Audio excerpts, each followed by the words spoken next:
coração, na vida de cada um de nós, hoje e sempre. Eu quero começar justamente com essa frase de confissão de Davi. O Senhor é minha luz e a minha salvação. De quem terei medo? O Senhor me livra de todo perigo. Não ficarei com medo de ninguém. Quais são os seus medos? Do que você tem medo? Do que você sente medo? Se você fechar os seus olhos agora, qual é o seu maior medo? Quando a gente é criança, a gente normalmente tem muitos medos. E a gente diz os nossos medos, a gente não tem vergonha de dizer o que a gente sente medo. Essa semana conversando, estava lá em casa, estava eu, meu esposo, o Theo, e a gente estava falando um pouquinho sobre medos, e ele perguntou para nós: papai, o que você tem medo? Não vou mentir para vocês, eu travei. Qual é o meu maior medo? As crianças falam isso. Quando eu era pequeno, eu lembro de ter medo do escuro. Eu tinha que ter a porta aberta com a luz vindo na minha direção, porque o escuro traz imaginações, as crianças, a gente não sabe o que está acontecendo. Mas se a gente for olhar, não existem apenas medos infantis, que a gente poderia citar vários aqui. Nós, adultos, temos medo, muitos medos, não só um, vários. Eu continuo com medo. Vocês têm medo. Medo do que não conhecemos, medo do que vai acontecer, medo do que pode nos surpreender. E essa é uma sensação que não começa conosco. Se a gente for olhar lá no início com Adão e Eva, essa história é interessante porque é a queda em pecado, e quando eles ouvem a voz do Senhor, eles se escondem. E o texto é assim, ele diz assim: ouvi a voz e eu me escondi porque eu estava com medo. Uma das primeiras reações depois da queda em pecado foi o medo. E a gente não precisa ir muito além, basta a gente conversar. Basta a gente olhar para nós, mas conversar com as pessoas que estão à nossa volta. Quais são os nossos medos? Tem vários medos. Às vezes quando a gente está conversando com as pessoas, a gente olha, eu oro por você, por saúde. A gente faz também aqui no nosso momento de culto, não é mesmo? Muitas vezes a gente tem medo de uma doença. Não só para nós, ou por passar por tudo aquilo que uma doença envolve, de tratamento, de cuidados. Falo de uma doença um pouco mais grave. Mas se a gente para pensar dos nossos filhos, nas pessoas que a gente ama, isso gera um medo em nós, o medo da doença, medo do desconhecido, medo do que vai acontecer. A gente não sabe exatamente, mas não é só o medo da doença, ou de passar por isso com as pessoas que estão ao nosso redor, mas o medo de viver nossos relacionamentos. A gente tem medo da crítica, a gente tem medo do que as outras pessoas vão pensar, a gente tem medo de não ser aceito de um determinado grupo, de um determinado local, a gente tem medo de ir e vir, a gente se sente inseguro. Não é todo horário que eu posso sair de casa, e não é em qualquer circunstância que eu posso sair.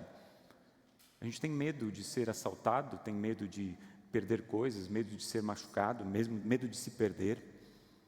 A gente tem muitos medos. A gente tem medo dos vícios. A gente tem muitos vícios.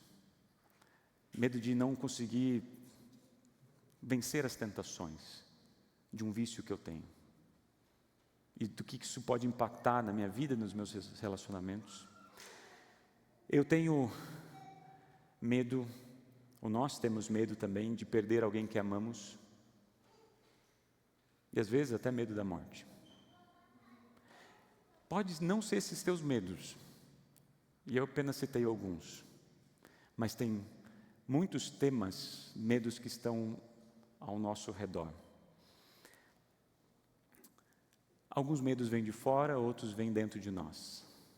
mas eles estão presentes. E por isso, quando eu leio esse versículo, me choca. Eu não sei se para vocês, se vocês lidam isso também dessa maneira. O Senhor é minha luz e minha salvação, do que eu vou ter medo? Se tem um monte de medo aqui. E tem muitos outros. Como é que o salmista tem essa ousadia de dizer que ele não tem medo de ninguém, ou de nada, ou de nada que possa estar na sua vida? O Salmo ele não fala do contexto em que essas palavras foram escritas. Poucos trazem isso. Mas a gente pode olhar a vida de Davi e a gente pode pegar um momento e tentar conectar com as palavras aqui desse Salmo. E uma das histórias que a gente pode conectar é de um momento muito interessante. Eu acho que todos nós conhecemos essa história de quando Davi ele enfrenta o gigante Golias, um filisteu. Eles estavam em guerras, os filisteus contra o povo de Israel. E por algum tempo já, de repente, esse gigante enfrenta, olha, quem me vencer ganha a batalha. Então era mais ou menos esse contexto. E Davi não fazia parte daqueles que estavam lutando. Ele simplesmente é enviado pelo seu pai para fornecer algum tipo de subsistência para os soldados que estavam lá. E quando ele chega, ele começa a ouvir alguém gritando de longe. E ele se pergunta para os que estavam ali, afinal, quem é esse filisteu pagão para desafiar o exército do Deus vivo? Ele ouve alguém desafiando o povo de Deus, o exército do Deus vivo. Mas quem é esse filisteu pagão para desafiar o Deus vivo? Então, por um lado, ele ouve esses gritos e não sente medo. Os outros soldados, mais preparados do que ele, diz o texto que se sentem amedrontados. Davi então vai até o rei, o Saul, e fala assim, meu senhor, ninguém deve ficar com medo desse filisteu. Eu vou lutar contra ele. No final da história nós conhecemos. Eu já quero adiantar uma coisa, o ponto dessa história não é o seguinte, já que Davi venceu os seus Golias, a gente também precisa vencer os nossos Golias, vencer os nossos medos. Não é nessa perspectiva, assim como Deus deu forças para Davi, se você tiver fé suficiente, também você vai vencer os teus medos, os teus Golias, as tuas dificuldades, as tuas aflições. Não é sobre isso. Mas é sobre ouvir, é sobre entregar, é sobre confiar, é sobre depender, é sobre olhar. E aqui a gente vai ouvir no final dessa história, versículo 45 de 1 Samuel 17, assim, você vem contra mim com laço, com espada e lança, mas eu vou com você em nome do Senhor Todo-Poderoso, o Deus dos exércitos de Israel. Na verdade, Davi não tinha ou não estava preparado para isso. Ele era um jovem, as armaduras não cabiam no corpo, ele não foi com nada de proteção, mas de alguma forma ele estava amparado, estava seguro, estava confiante. E se a gente olhar para esse contexto e trazer para o nosso Salmo, ali o versículo 3, mesmo que um exército inteiro, versículo 3, se vocês quiserem ter até o Salmo que eu vou estar citando, versículo 3, eu não coloquei aqui na tela para vocês, mesmo que um exército inteiro me cerque, não terei medo, ainda que os meus inimigos me ataquem, continuarei confiando em Deus. É ousado isso, de novo, né? Mesmo diante de uma situação totalmente desproporcional, ele confia, ele não sente medo, ele se coloca numa situação e não sente medo dos inimigos. Mas então vem o versículo 4. Ó Deus, eu pedi uma coisa. O que eu quero é apenas isso, que você deixe eu viver na tua presença, na tua casa, no teu templo, e sentir maravilhado a tua bondade e pedir a sua orientação. Davi entrega a sua vida e ele pede, não por mais alguma coisa, mas por apenas uma coisa. Apenas uma coisa necessária. Lembram de uma história? Apenas uma coisa necessária? Lá o evangelista Lucas vai trazer isso para nós. O que é necessário? Apenas estar na presença de Deus. Só apenas isso é necessário. Em outras palavras, Davi tinha o desejo de estar com o Senhor, de estar na sua presença, de ouvir as suas palavras, de estar em comunhão. E aqui a gente já pode fazer um contraste. Lembrem de um momento de medo que vocês tiveram. O medo não faz a gente se esconder, não faz a gente ficar fechado, não faz a gente fugir muitas vezes. Claro que tem medos que nos protegem, e eles são bons também. Mas normalmente o medo nos afugenta, nos deixa de lado, nos oprime, nos faz desistir. Agora, por outro lado, quando ele pede para estar na presença de Deus, para que o poder de Deus o fortaleça, a confiança, em outras palavras, não nos leva a fugir, mas a enfrentar, a ir de frente para as dificuldades que a gente enfrenta.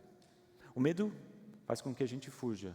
Estar na presença de Deus preenche a nossa vida de confiança, não porque vai eliminar as dificuldades, mas faz com que a gente continue em frente, ou continue caminhando, confiando que nós não estamos sozinhos. Percebam que há uma diferença. Na presença do Senhor, Ele nos move a continuar caminhando. A pergunta talvez que a gente vai se fazer, e se faz quando lê um salmo desse é: Senhor, como é que eu posso vencer os meus medos? Os meus medos. Como é que eu posso vencer? Mas talvez a pergunta seja: quem vence esses medos por mim? Quem vence esses medos por mim? E é por isso que a partir do versículo 7, ele coloca isso em oração. Ele diz: ó Senhor, ouve-me quando eu te chamar. Tem compaixão de mim e responde. Ele não coloca: ó Senhor, estou preparado. Ó Senhor, pode deixar que eu consigo, essa aqui é para mim. Assim, quando eu estiver em angústia, quando eu estiver precisando, responde: eu preciso da tua ajuda. Aqui tem um detalhe interessante nesse texto. Versículo 8 e 9, depois desse pedido, desse chamado ao Senhor: me escuta, meu pedido de socorro. Lá no versículo 9 ele diz: não escondas de mim.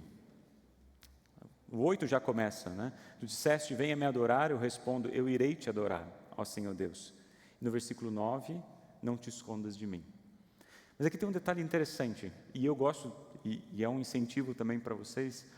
Eu sei que cada um tem uma versão, uma tradução específica que você gosta de ler.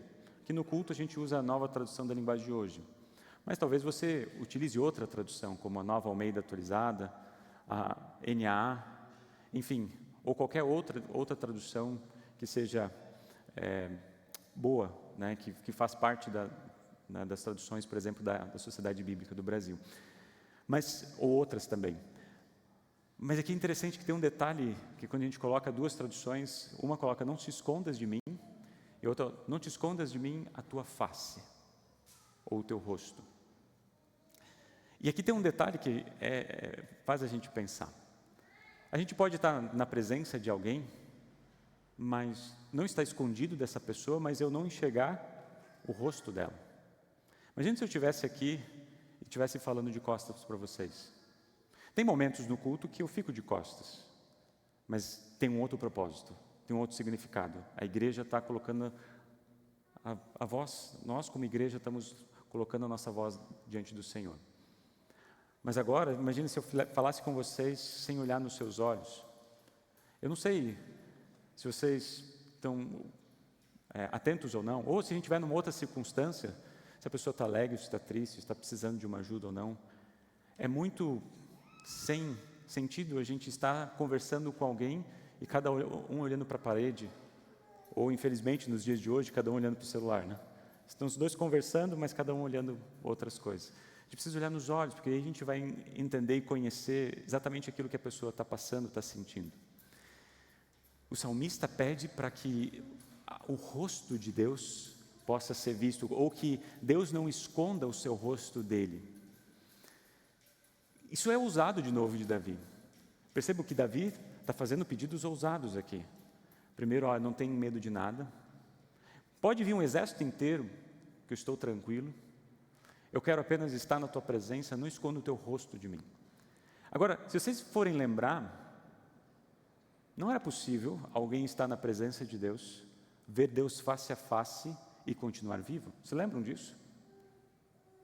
Por exemplo, lá no Monte Sinai, Moisés falou assim: ó Senhor, eu quero ver teu rosto, eu quero ver tua face.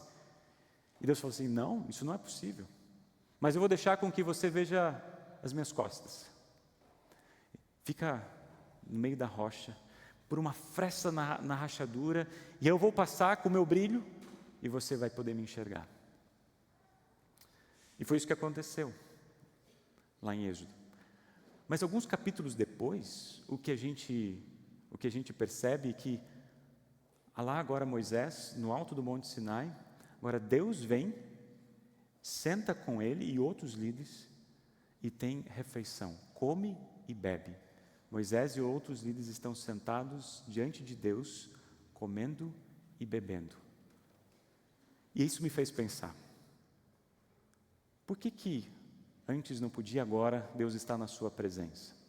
Quando eles descem, agora tem o início do tabernáculo, ou da igreja. Deus fala assim: construa um tabernáculo, construa um lugar onde a minha presença vai se manifestar no meio de vocês.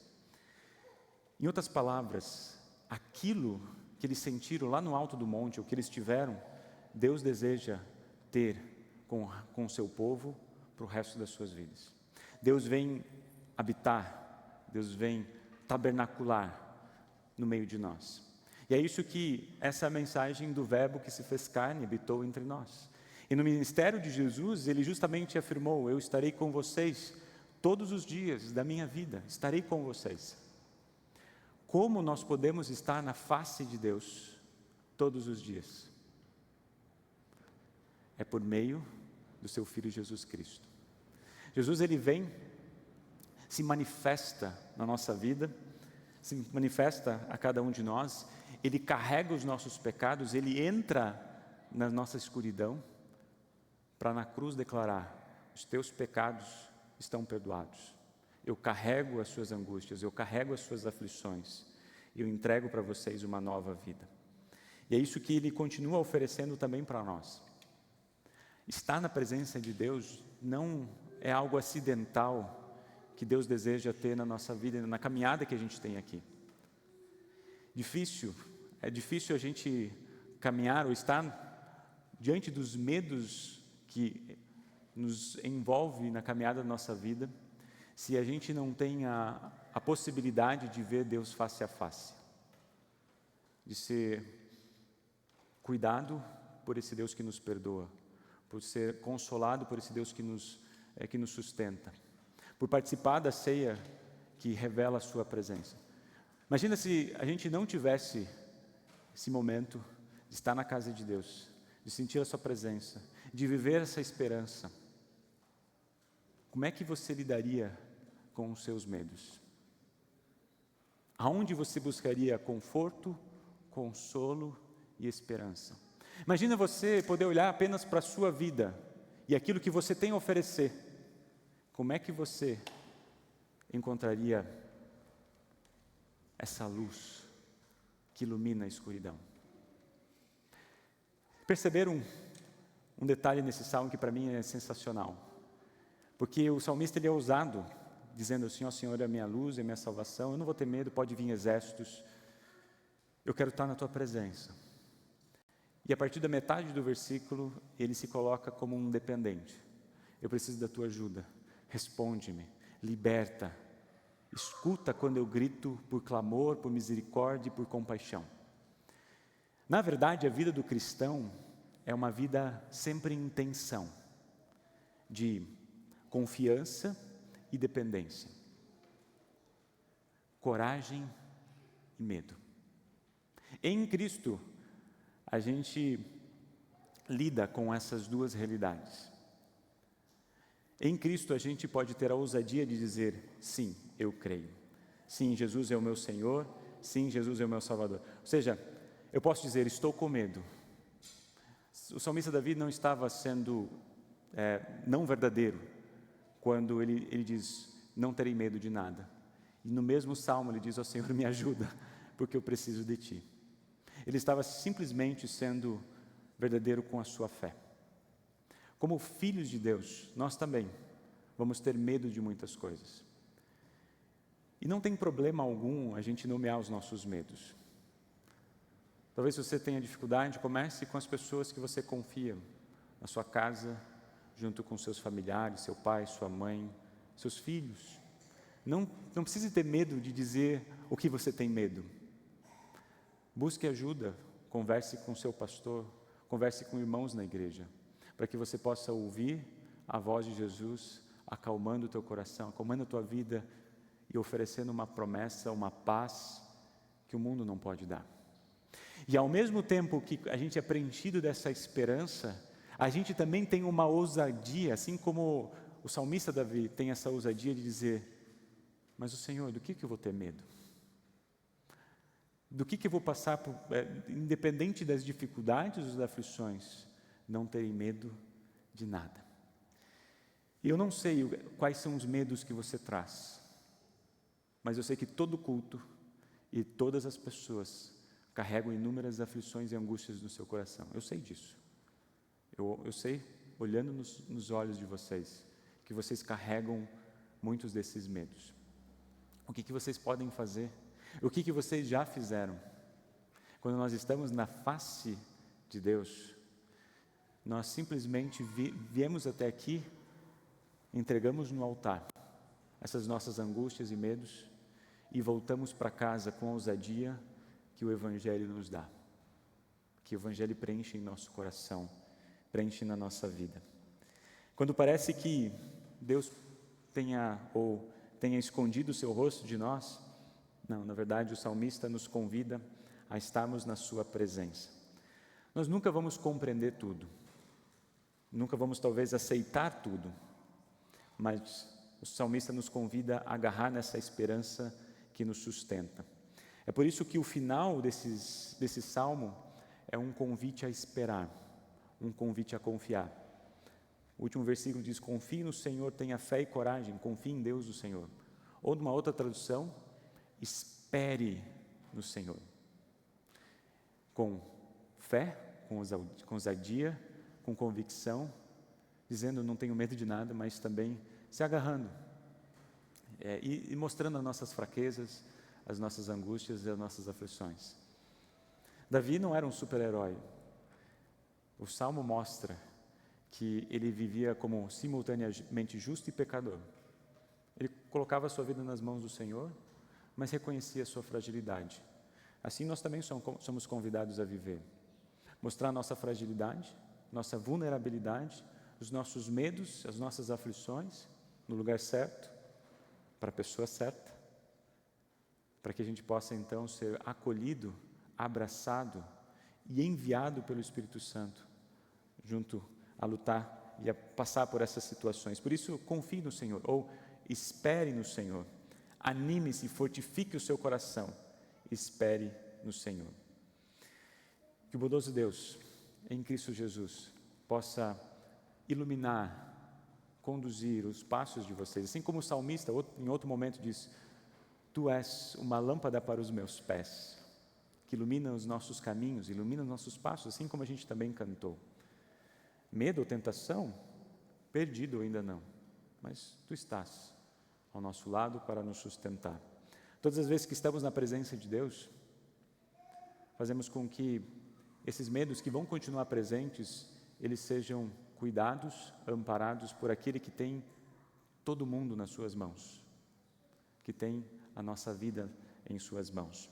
Todas as vezes que participamos dos meios da graça, do batismo, lembramos do nosso batismo, mas que estamos na mesa do Senhor, mais uma vez, somos lembrados de que nós estamos com Ele e Ele caminha conosco. E assim, a gente vai poder sair do culto hoje, ou desse momento, nomeando os nossos medos, mas ao mesmo tempo dizendo: o Senhor Deus é a minha luz e a minha salvação. De quem terei medo? Amém.